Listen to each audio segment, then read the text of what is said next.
welcome to another talk time.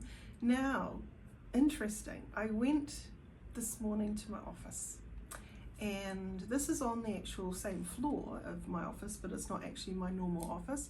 And there are people who are abseiling from the side of my building on about a metre away from my window, grinding off loose stuff, so they're preparing it to be painted. So not conducive to recording. So I thought, right, we just have to change it up today and do my best. Now, I've done some recording from my Petone clinic, and this today's talk time is all about setting up your office and things to look out for, things to consider, things that I know from my 30 plus years of practicing as a clinical hypnotherapist have been really, really important for client well-being and comfort.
One of the things that I'd like to really reiterate is the importance of lighting. Now, at the moment, there are downlights in this particular office space. It's quite harsh, and I prefer to have lamps in my rooms.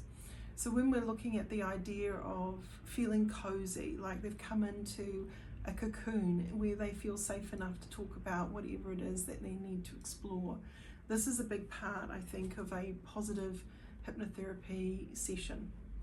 You need to also think about sound. Now, I might be a really good hypnotherapist, but to kind of say, and every time you hear the ankle grinder, you go deeper and deeper into hypnosis, might just be a bit of a stretch.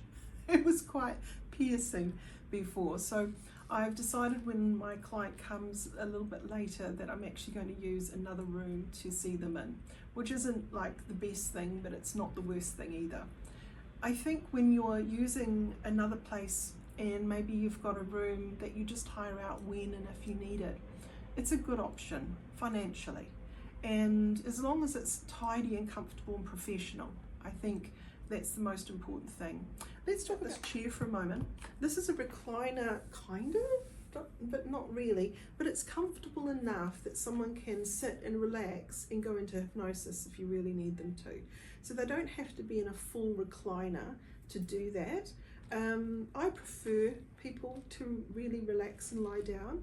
In my office, I've got a 3-seater, and many clients actually prefer just to lie down on the 3-seater rather than using the recliner chair. And that's okay, and it's nice to have options. So when we're looking at setting up your space, if you've got standard chairs, office chairs, probably not that conducive to taking people into past life or other sort of regression sessions where they might be sitting there doing hypnosis for 40 minutes or more.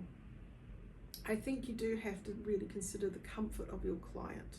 When I started out though, I had those deck chairs that I used because that's all I could afford for a little while. But one of my first investments was the recliner chair that you see in the office, and that was a big purchase for me. I think I spent over $1,000 back then, and that was over 30 years ago. So I paid it off gently over time. So when you're setting up your space, think about that. Go to secondhand stores. They probably do have something. In my Petone clinic, I have a nice leather recliner that came from the secondhand store, and I think I spent maybe no more than $100 New Zealand on that. So that was a pretty good deal. And you need to also think about the girth, you know, how wide the seat is. If you've got someone who comes in their standard size, no problem. But if you've got people who are coming in for weight loss and they happen to be on the bigger side, you need to have a substantial chair that's going to handle that. So one, you're not embarrassed and your client's not embarrassed about how safe they feel or how comfortable they feel in your office space. So think about that. Get to sit down and recline. Go to the new ones and go to the stores where you've got brand new recliner chairs and sit in them all. Lie down in them all. See, if I was bigger or smaller, how would I feel? Is it long enough? So this one doesn't have a headrest, okay?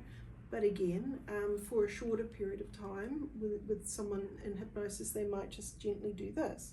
Now, it's not conducive to great neck positions, but it's not, again, the end of the world. And most of the clients will start to kind of drop their heads down as part of that relaxation.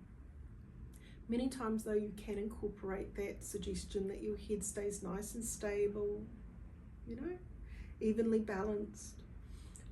So you can, you know, play around with how you allow that client to be most comfortable. In this space also, just sitting here for a little period of time, there are no cushions. And now I'm quite short, so I actually need to have often a little bit of support behind me. So I'm probably going to bring in my cushions from my office a little later when my client comes in to see me. And also it's a little bit breezy, it's not so warm in here. I just noticed there's a little wee crack and the window's open, so I probably need to close that too. But I'll bring in a little wee throw rug, so if someone wants to cover themselves up in that as they do the hypnosis process, then that would be quite nice.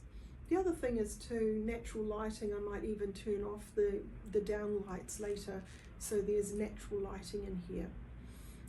Whereas my office has ambient lighting. That means I've got a number of lamps that throws out soft light into the room rather than having the commercial fluorescence bearing down on the client.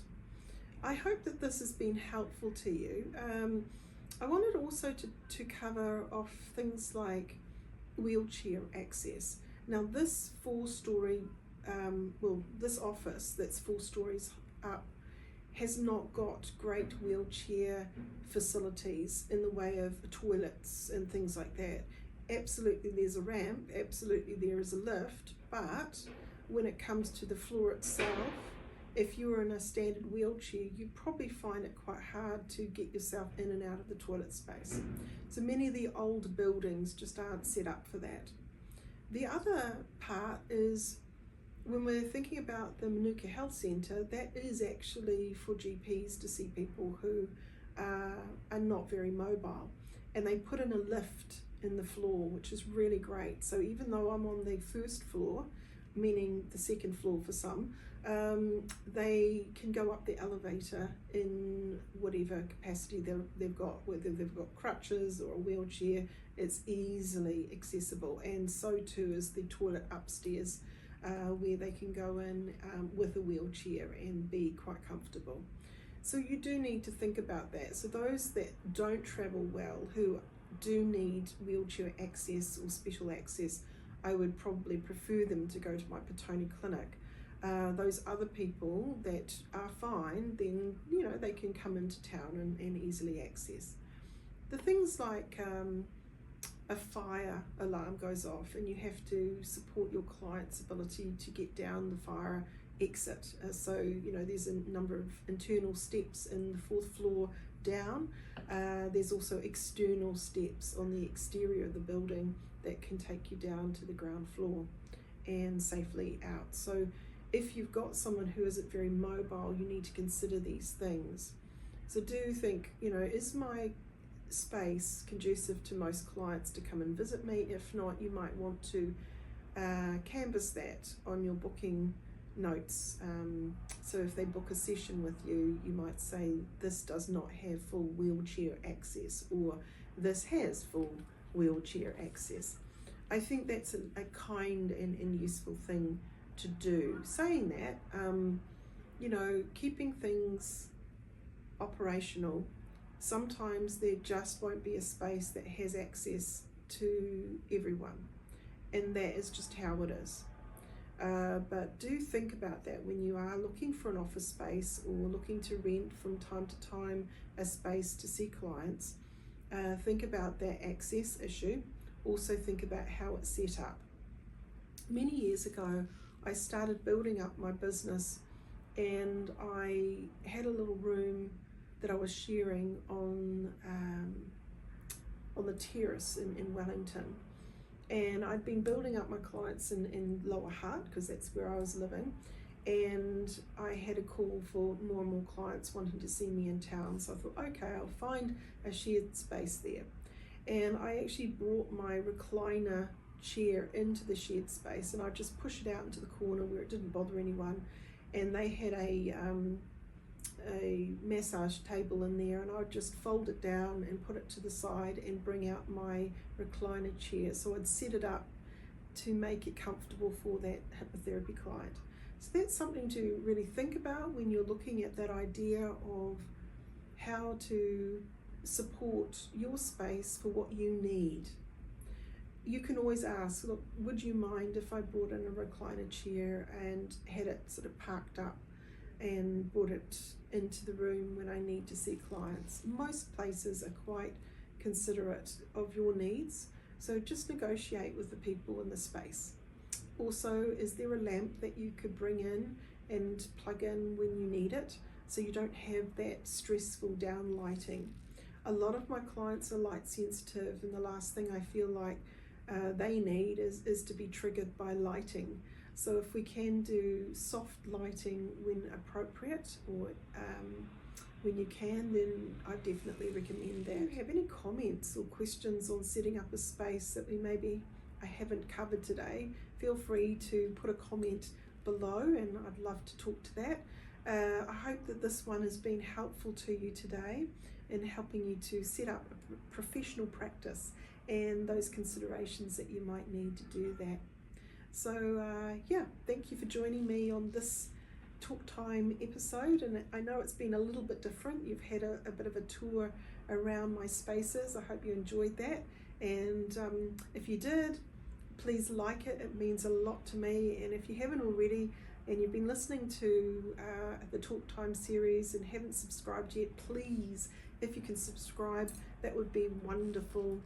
If you are interested in training as a clinical hypnotherapist, you can visit my training school's website, www.nzach.ac.nz, for more information about the courses that I run. So thank you for tuning in, and catch you next week. Bye.